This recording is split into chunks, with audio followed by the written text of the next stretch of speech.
Breaking news stories, Dennis Doan's no longer Boise's fire chief. CBS 2 asks the city what led to the decision. And the number of coronavirus deaths in Washington grows. New information on how the virus is affecting the state. But first. Do you understand your legal rights here today? Yes. Lori Vallow Daybell back in court, her bail reduced to $5 million. CBS 2 has team coverage beginning with Trevor Fay at the live desk. That's right, Sarah. Both Chad Daybell, Lori's current husband, and Kay and Larry Woodcock, J.J. Vallow's grandparents, were present in court this afternoon. The judge agreed to lower her bail from $5 million to $1 million, but if Vallow's to be released, it comes with certain conditions. First, Vallow Daybell would have to wear an ankle monitor and appear for all future court hearings. Second, she'd be forbidden from leaving Idaho, and her attorney, Edwina Elcox, argued that she's not a flight risk and shouldn't be treated like one. Lori is presumed innocent as she stands before the court today. The fact that she is presumed innocent is not a loose guideline. It's a foundational principle of the American criminal justice system.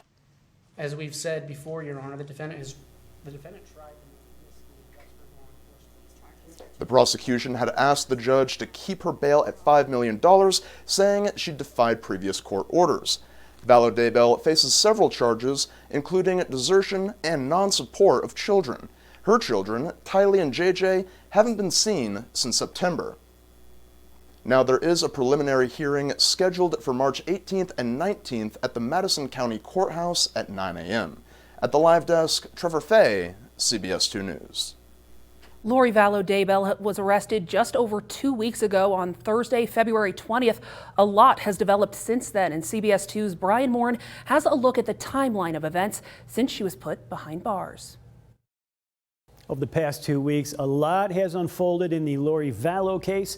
Court appearances, images of the kids, and family members spoke out. Here's how it all unfolded. February 20th, Lori Vallow was arrested in Hawaii and charged with 2 felony counts of desertion and non-support of dependent children.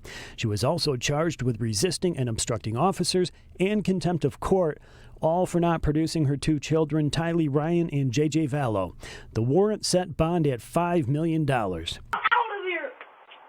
3 days after Lori Vallow was arrested in Hawaii, police in eastern Idaho released this video.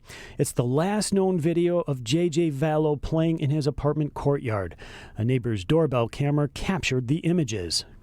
A day later, we learned Lori has a niece, Melanie Pawlowski. Pawlowski's ex-husband says she's in the same doomsday cult as Lori and that Melanie knows where the children are.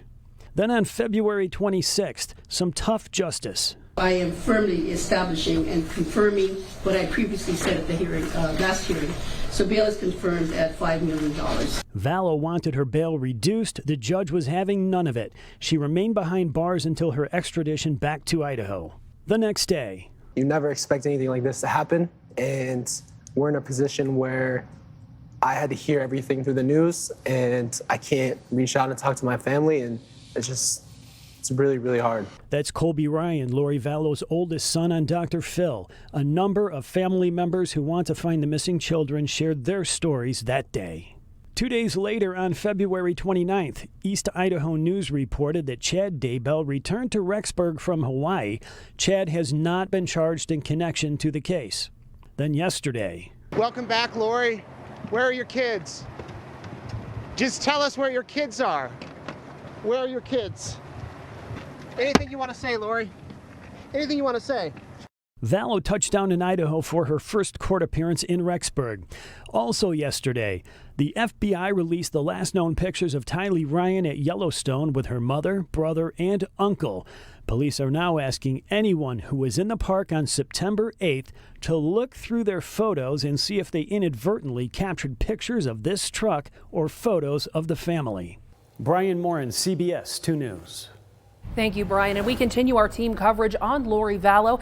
Kelly Vaughn from our Sinclair sister station from Salt Lake was in the courtroom during Vallow's appearance. She now joins us live with the latest. Kelly? That's right. Lori Vallow walked into a packed courtroom here in Rexburg. Tons of people from the media, as well as a large number of people from the community that are just interested to see her here in court for the first time in Idaho. Now, right behind Lori was her husband, Chad Daybell. He was sitting on the side of the courtroom behind her. On the opposite side of the courtroom was the grandparents of missing 7-year-old JJ Vallow, as well as Lori Vallow's son, Colby Ryan. Now, the main takeaway from this appearance was that Lori Vallow's bail was reduced. Her initial bail was $5 million, but her attorneys argued and the judge agreed to lower her bail to $1 million. Now, if Lori does post bail, she'll have some stipulations surrounding that. She won't be able to leave surrounding counties, and she'd also have to wear an ankle monitor. The judge set her next preliminary hearing for March 18th and 19th, and the state did indicate that they will be flying in witnesses from Hawaii to attend those court appearances. Back here in Idaho, the family says, this really isn't about Lori or her bail. This is all still about finding those missing kids, Tylee and JJ. For now, reporting live from Rexburg, Idaho, I'm Kelly Vaughn. Thank you, Kelly, and we will continue to follow the developing case after the judge lowered her bail today to $1 million. There's still many questions still left unanswered. Stay with us on CBS 2 News, and in between newscasts, head on over to idahonews.com and download the CBS 2 mobile app to get news alerts sent straight to your phone. And we continue with more breaking news. Dennis Doan is no longer Boise's fire chief. A spokesperson for the city confirmed that Doan is no longer employed with the city. On Twitter, Doan said the city has now accepted his resignation. As CBS 2's Haley Kramer reports, this comes after a quick City Hall decision, most of which took place behind closed doors. About 2 hours after the city council meeting, we heard from a city spokesperson and the mayor herself. Not a lot of details, a reoccurring theme in this situation. Madam Mayor, seeing that there is no longer a personnel item before us, I move that we adjourn this meeting of the Boise City Council. It was a confusing moment in the city council chambers. Just a short time after city councilors went into executive session, it was over. In the moments following, media asked if Doan is still Boise fire chief. This was his response. I do not know. I wanted to be here to let the community, my firefighters, and my family know that I did nothing wrong other than support the right candidate for mayor, Dave Beater. And he unfortunately lost, and I needed to be replaced. I've been okay with that since the beginning, that I knew that I needed to move on. I had just hoped that I would be able to announce my retirement and retire with dignity rather than being walked out the door. Doan says he sent an email to the council members last night explaining his side of the story, and right before the meeting he sent another email asking them to accept his resignation, which he now says they did through an email in a post on Twitter. As for the personnel matter that led to this, the reason is still unclear. I understand that people have questions and will have questions, but as mayor, it's my responsibility to protect our city, her residents, and our employees, and that includes the privacy of individuals. And so I have to follow laws and policies and procedures, and that means that I can't talk about personnel matters. Before the mayor spoke to us just a short time ago, the city spokesperson confirmed Doan is no longer employed with the city. Now, we have the full statement from the mayor and the full interview with former Fire Chief Doan on our website, idahonews.com.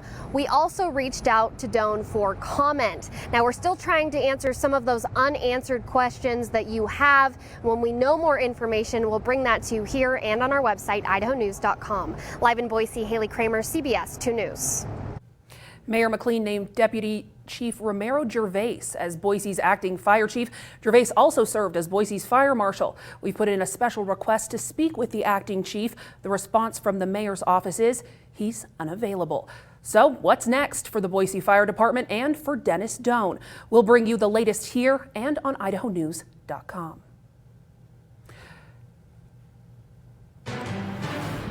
Breaking news just into our newsroom. A Boise man found guilty of a triple shooting on the Boise bench.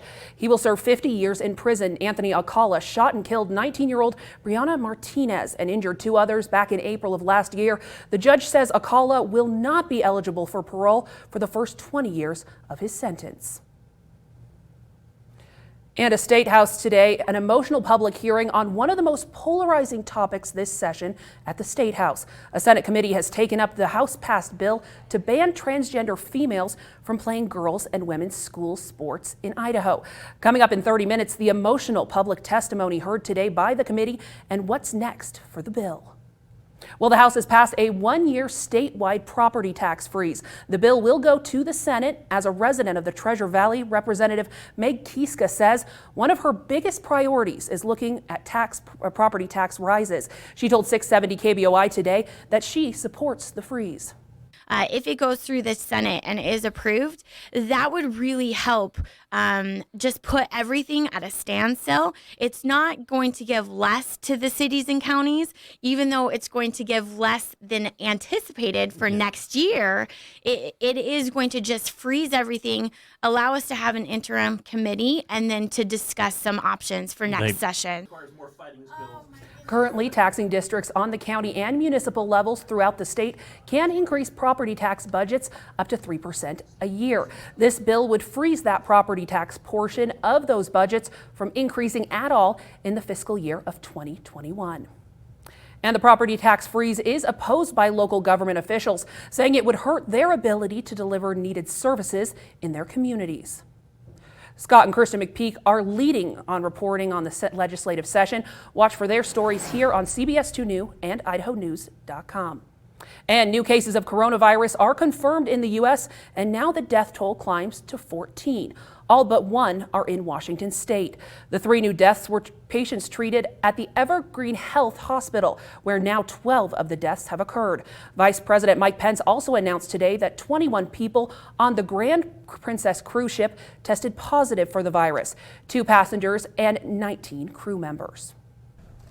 And today, President Trump signed into law a new spending measure aimed at fighting the disease and propping up industries and local governments that have taken a financial hit during this outbreak. As Sinclair National correspondent James Rosen reports from Washington, Trump's administration hasn't always spoken with one voice on the virus. As he signed the $8.3 billion coronavirus spending package Congress sent him this week, President Trump made clear he wasn't thrilled with the price tag. I asked for 2.5, and I got 8.3, and I'll take it. Ahead of a rescheduled visit by Mr. Trump to the Centers for Disease Control in Atlanta, Democrats criticized him for messaging on the virus that has sometimes conflicted with that of his top aides and public health advisors. I think the president should stop thinking about this as a public relations issue and stop trying to blame either past administrations or somebody else. From the outset, the president has sought to downplay the threat from the virus, portraying his team as swift to act and completely on top of the issue. And I've gotten to know these professionals. They're incredible, and everything is under control. Yet a top CDC official sounded a very different tune. Ultimately, we expect we will see community spread in this country. It's not so much a question of if this will happen anymore, but rather more a question of exactly when this will happen and how many people in this country will have severe illness. And when President Trump suggested to pharmaceutical executives that a coronavirus vaccine could be developed inside of a year's time, one of the nation's foremost public health authorities swiftly corrected him. Make sure you get the president the information that a vaccine that you make and start testing in a year is not a vaccine that's deployable. Dr. Laura Kahn of Princeton University is the author of Who's in Charge? Leadership During Epidemics, Bioterror Attacks, and Other Public Health Crises. She says public trust in the truthfulness and transparency of leaders in times like these is essential. And if you've not built up that trust, then you're going to have a much more difficult time getting the public to believe you and to follow your policies. Now that Congress has appropriated the $8.3 billion on coronavirus and President Trump has signed it into law, lawmakers still want to help shape how and how fast that money is spent by the executive branch. On Capitol Hill, James Rosen. Coronavirus cases in Texas are causing officials to cancel a music festival. The South by Southwest Arts and Technology Festival in Austin will not take place. The announcement comes days after several high-profile companies pulled out of the festival. More than 50,000 people have signed a petition seeking to get the festival canceled. Coming up on CBS 2 News, Washington families outraged over the handling of the ongoing coronavirus outbreak in Kirkland. Why are they blaming the feds? Plus, first, a Parma teen stays positive even though going through chemotherapy. The secret he has for keeping his spirits up.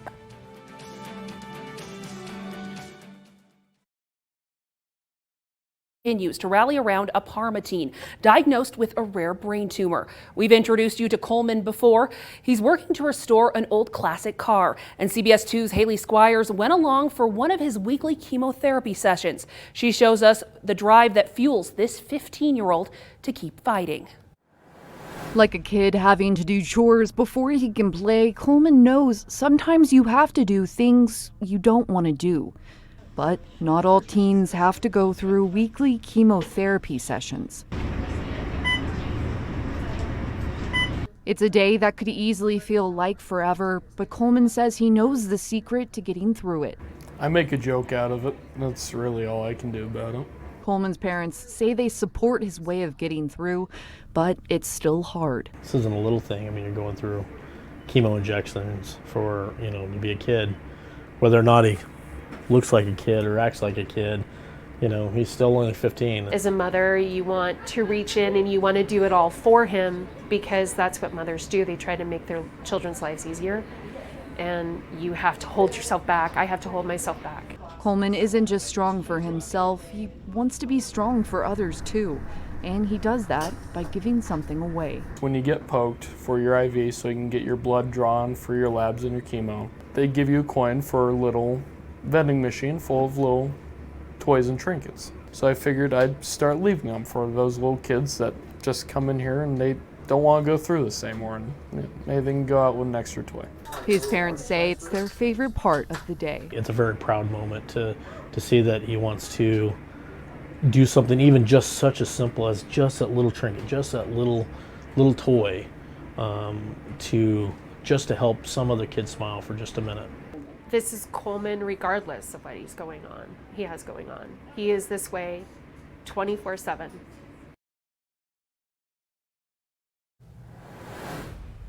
All right, Roland. Well, we are springing forward this weekend, and yesterday. Yes, we are. Thank you for noticing. Yeah. It's going to happen Saturday night before you go to bed. Set your clocks ahead 1 hour. In fact, I got a little graphic to show you that. Oh, perfect. But what's going to happen also is the temperature readings are going to be cooling down. So it's Saturday night, folks. In fact, the new sunrise Sunday morning will now occur at 8:08 a.m. and the new sunset Sunday evening, 7:43 p.m. What will you do with all those extra hours of day, or the extra hour of daylight? I know what I'm going to be doing. But there's the temperature readings that we had today. 66 degrees in Boise. Now, we had some high clouds that moved over the area. Temperatures were still 14 degrees above the average, and so far, we're still 2 degrees shy of tying the record of 68 degrees set all the way back in 1889. So 2 degrees shy of the record. It has been a very, very mild day. If you got plans to go out this evening, it's going to be perfect out there. In fact, 64 degrees right now in Ontario. It's 65 in Boise. And you can see the other temperature readings throughout much of the southwestern part of the state. Just a super nice, mild evening for this Friday night.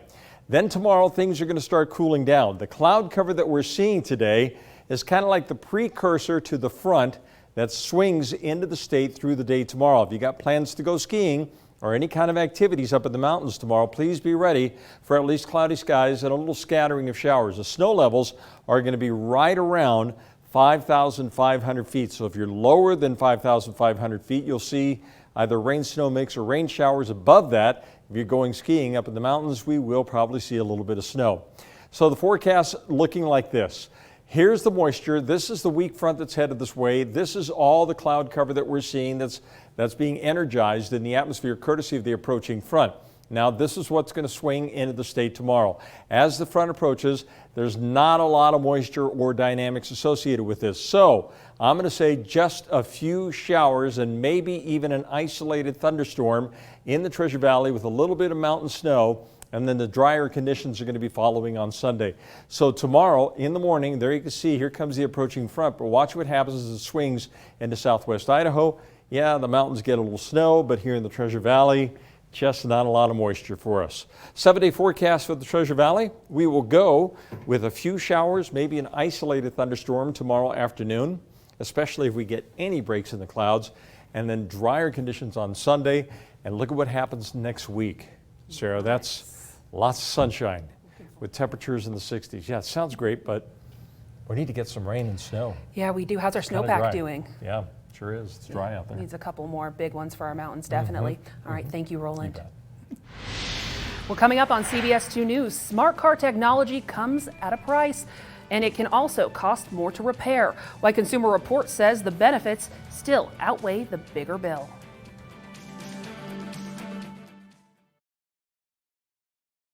This afternoon, the Food and Drug Administration says it's cracking down on fake CBD products. As you know, CBD is a hemp-derived product that's only a tiny amount of THC, the psychoactive ingredient in marijuana. The FDA has approved only one CBD-based prescription drug so far. That's used to treat epilepsy in children. The agency says it has concerns about other over-the-counter uses of CBD that may pose a risk to the public. And new technology found in today's cars is making them smarter and safer than ever. You might think that you added technology would come with a hefty repair cost, but Consumer Reports investigation shows that some of these safety systems could end up saving you money in the long run. CBS 2's Natalie Hurst takes a look. Many of today's cars are engineered with the latest advanced safety features. They can watch the road, steer back into the lane, and even automatically brake when a crash is imminent. Although investing in advanced safety technology on your next car will raise its sticker price, it will lessen an impact or even avoid a collision altogether. But what happens when these systems need a repair? These advanced safety systems can't work without sensors. Unfortunately, the sensors are located in these easy-to-damage areas like the bumper or the windshield or the side mirrors. According to Repair Pal, the average cost of basic windshield replacement runs about $300 to $500. But a replacement for a windshield with advanced safety components could soar anywhere from $800 to $1,900. Consumer Reports says these advanced safety systems are worth it because they're keeping drivers safer on the roads. A recent study shows rear-end collision rates in vehicles with forward collision warning and automatic emergency braking were 46% lower than those without the systems. So how worried should you be that you'll be getting a big bill from the mechanic? Consumer Reports says your car insurance should help. When you get one of these bills, you might have some sticker shock, but don't panic. You won't pay any more than your insurance deductible. Consumer Reports says because these systems have become more complicated, it can be harder to find the right mechanic for the job. Ask your dealership if it can handle the repair or if it can recommend a qualified repair shop. Natalie Hurst, CBS 2 News. Still to come on CBS 2 News, a Senate committee hears from the public on a bill that would ban transgender women from playing female sports. What those opposed and those for the bill have to say. As the stock market rumbles and tumbles, some good news from this month's jobs report. I'm Christine Frizzell in Washington, and we'll dig into the numbers coming up. And here's a live look at events coming up on IdahoNews.com. We have Bernie Sanders' rally in Detroit at 5 o'clock and then a SpaceX launch at 9:50.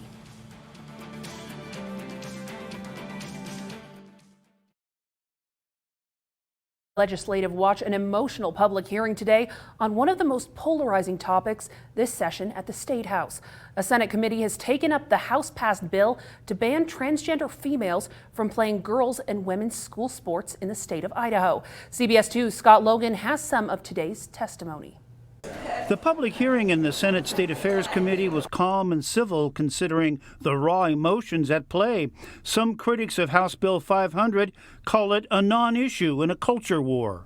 This heinous legislation is tilting at windmills and using this opportunity to scratch an ideological itch. It is chasing a phantom menace. And transgender athletes testify they would be banned from playing the sports they love. If you could not guess already, I am in fact a transgender girl and an athlete. I ran cross country and track in high school. This issue is so important to me because running is such a core part of who I am. It keeps me fit, it keeps me motivated in life in general, it keeps me alive.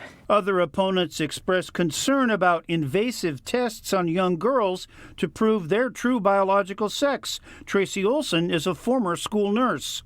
In my profession, it's unethical to perform medically unnecessary tests, and these tests do nothing to diagnose a health problem or to find a treatment for a health concern.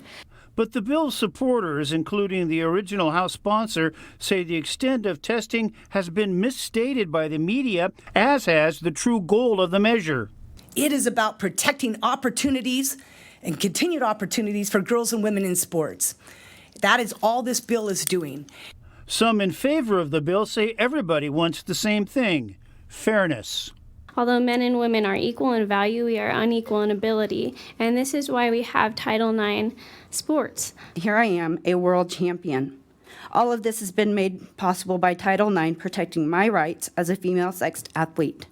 Rights that have been fought for decades, and now those very rights I have been granted are under threat of being taken away from my daughters and future granddaughters. 128 people signed up to testify at this public hearing. Obviously, they were not able to get to everyone today, so the committee will continue the public hearing Monday morning. At the State House, Scott Logan, CBS 2 News.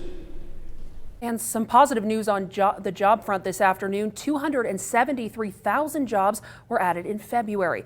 The estimate was about 175,000. The nationwide unemployment rate is now back at 3.5%. Well, proof of a strong foundation. That's the response by the Secretary of Labor to today's job report. Sinclair National Correspondent Christine Frizzau takes a look at the numbers and how they may be impacted by the coronavirus moving forward.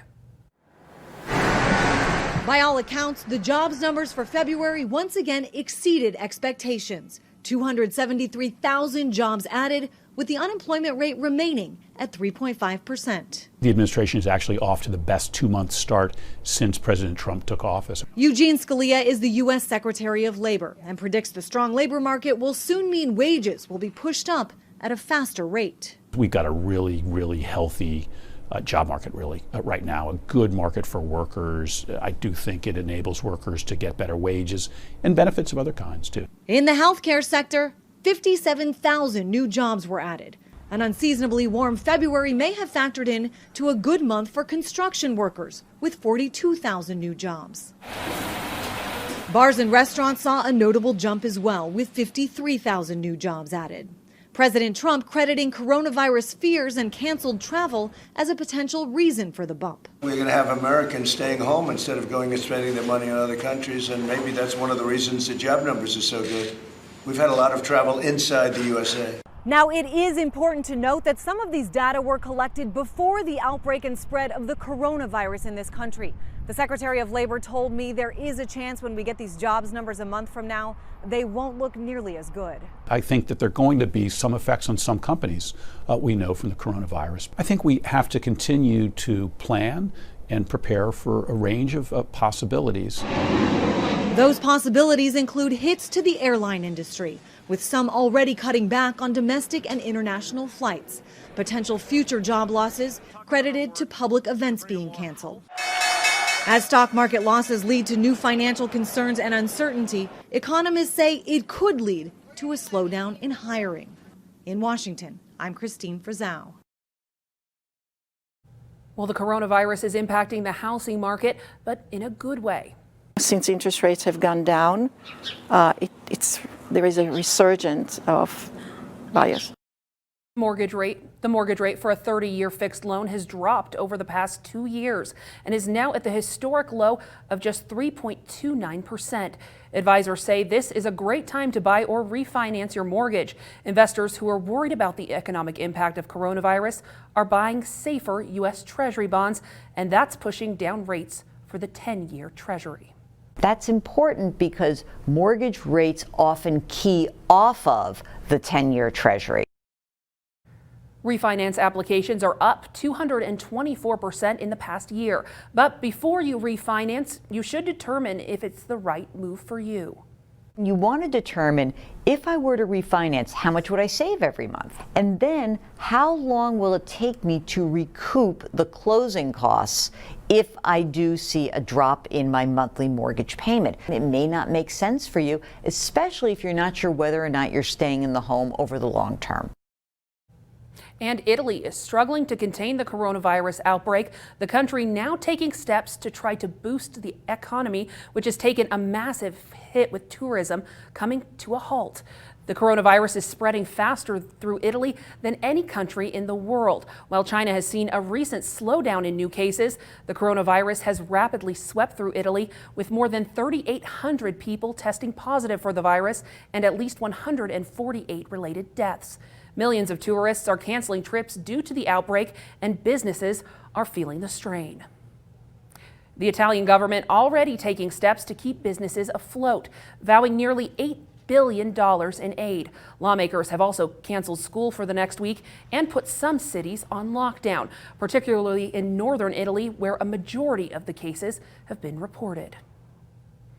And with all the talk about coronavirus, it may be easy to forget about the threat of the flu.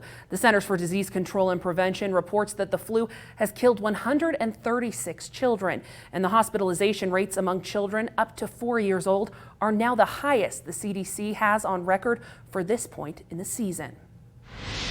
Still to come on CBS 2 News, members of a nursing home in Washington quarantined for fears of the coronavirus spreading. Why their families are now calling out federal authorities. Getting answers takes experience. It takes time and dedication. That's why CBS 2 has 2 reporters covering the Idaho legislature. A daily live blog on idahonews.com so you know what's happening. If it happens here, you'll see it on CBS 2 and idahonews.com.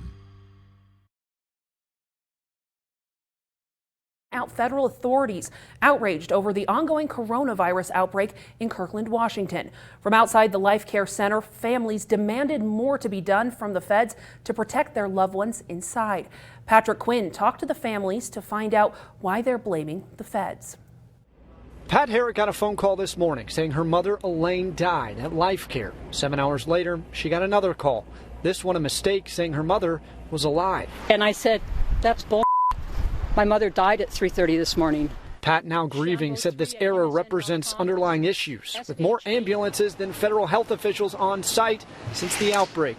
I think that it's a larger issue with CDC, it's a larger issue with Mike Pence, it's a larger issue to take this seriously. And it's concerning now. How are we going to get these people out of here? And Pat wasn't alone. Mike Weatherhill's mom, Louise, died 2 days ago. He's still waiting for coronavirus test results. Darlene Kimball, who the family fears is days from death, got her results back today, positive for COVID-19. For Lori Spencer, she hopes her mom Judy can be saved, for she just started living at Life Care last week. Did they tell you about the outbreak before you admitted? They did not, and I'm curious about the timing because they were already having test results by Saturday morning, and we came Wednesday night. Families furious, calling for on-site testing immediately. County health officials promised it Wednesday, but Life Care said they don't have any kits on site. In the interim, families called out the nation's top lawmakers, begging for more protection, or at least to start their presence at Life Care. I want Mike Pence to come and sit with my father-in-law for an hour in this facility, if it's that safe. The nursing home released a statement expressing sympathy towards the lives lost. They say they're working on site with officials from the CDC and the King County Health Department, as well as the state's Department of Health. Coming up, the damage is great, but the hope and effort to move forward is in the hearts of the communities in Nashville. We take a look at how residents are starting the rebuilding process. And now to a look at your primetime lineup. It is Aloha Friday, as my friend Brent Hunsaker normally says. We are looking at MacGyver at 7 o'clock, Hawaii 5-0 at 8, 9 o'clock for Blue Bloods, and then join us at 10 o'clock for CBS 2 News at 10.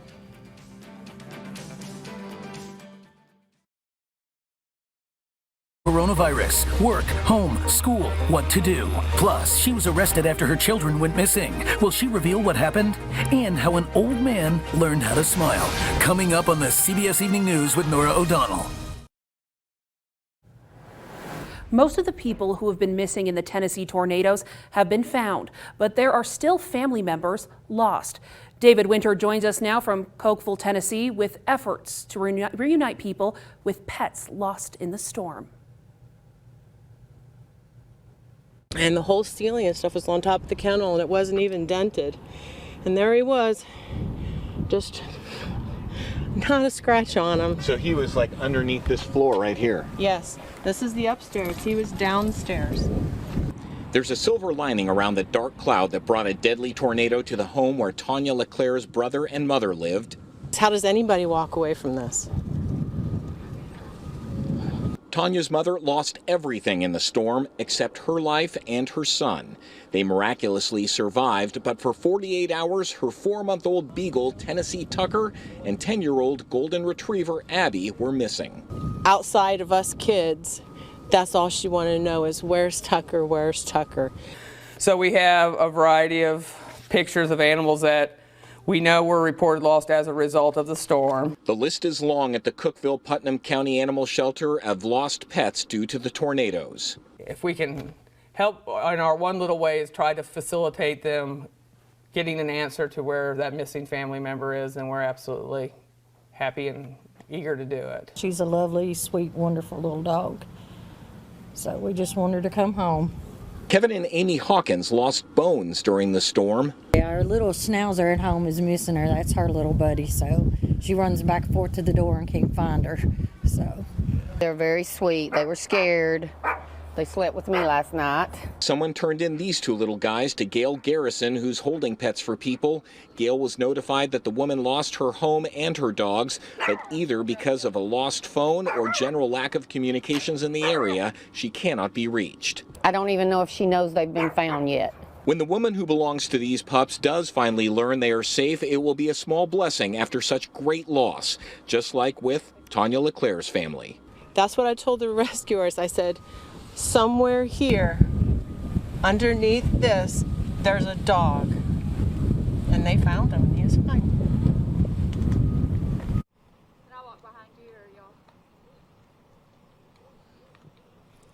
And this is the actual kennel where Tennessee Tucker was found 48 hours after he was crushed by the top of this house. An unbelievable story. Perhaps the LeClairs need to rename Tennessee Tucker the Miracle Dog. Sarah, back to you in Boise. Thank you, David. Now, people across the country are coming together to help people of Tennessee following this week's deadly tornadoes. Taylor Swift announced she will be giving $1 million towards relief efforts. The singer lives in Nashville. Her money will support the Middle Tennessee Emergency Response Fund. And you can join us in helping the people of Tennessee. Our parent company, Sinclair Broadcast Group, is teaming up with the Salvation Army. On Tuesday, we'll have a day of giving, and you can donate online. The Salvation Army will distribute all of the money to those in need. Our company will be matching the first $25,000. Definitely a lot of repair ahead of them, but oh, yeah. Anytime we have these natural disasters, there's always a potential for separation of the pets from the families. Always, yeah. Hurricane country, tornado country, earthquake country, you name it, it can happen. And that's just one of the things that's really sad. It is. Okay. Well, I mean, switching gears, it's pretty nice out there. I know we had, we beat temperatures yesterday, record highs. Yeah, you got a date night planned for the night tonight, guys. You are go for launch. This front that's headed this way, it's just generating cloud cover. And all the clouds are going to do right now is help to insulate the atmosphere. That means what warmth we received during the day is going to stay in place until this front comes in sometime tomorrow early afternoon. Now, we're dry, bone dry here in the southwestern part of the state, but you can see where the line of shower activity is. It's developing out here along the west coast. So this is the cold front that will bring the change. 65 degrees outside right now. Winds are out of the southeast at about 15 miles per hour. It is that southeasterly component to the wind that's keeping the temperatures from cooling off a whole heck of a lot. So tomorrow, the high temperature 56 degrees. It's going to get cooler tomorrow. Sunday all the way down to the average of 52. How will that feel? And then 53 degrees on Monday, and look at what happens next week. Temperatures start jumping right back up. The only opportunity that we have to get any shower activity is going to be as this front moves through during the early afternoon. The first part of the day will probably be okay, a little bit on the breezy side, cloudy and whatnot, but here comes the front. and it's fairly weak. There's just not a lot of moisture dynamics. These are just a bunch of high thin clouds that the atmosphere is energizing as the front approaches. And then it moves in tomorrow afternoon, and as it sweeps on in, that's when we'll see the greatest potential. But on the tail end of the front, there's just not a lot of moisture associated with this. So the end result is we'll see just a few showers, but there can be an isolated thunderstorm. Once you get up into the mountains, where the mountains squeeze out a little more precipitation, then we'll see the potential for snow, but it's going to be right around 5,500 feet and areas above that. So the Long Valley, high temperatures tomorrow, right around 40 degrees. There can be a little scattering of rain, snow showers on the valley floor itself, and then as we get into the ski resorts, do anticipate the possibility of snow, so maybe a few goggles will be handy if you go out with the family to go skiing tomorrow.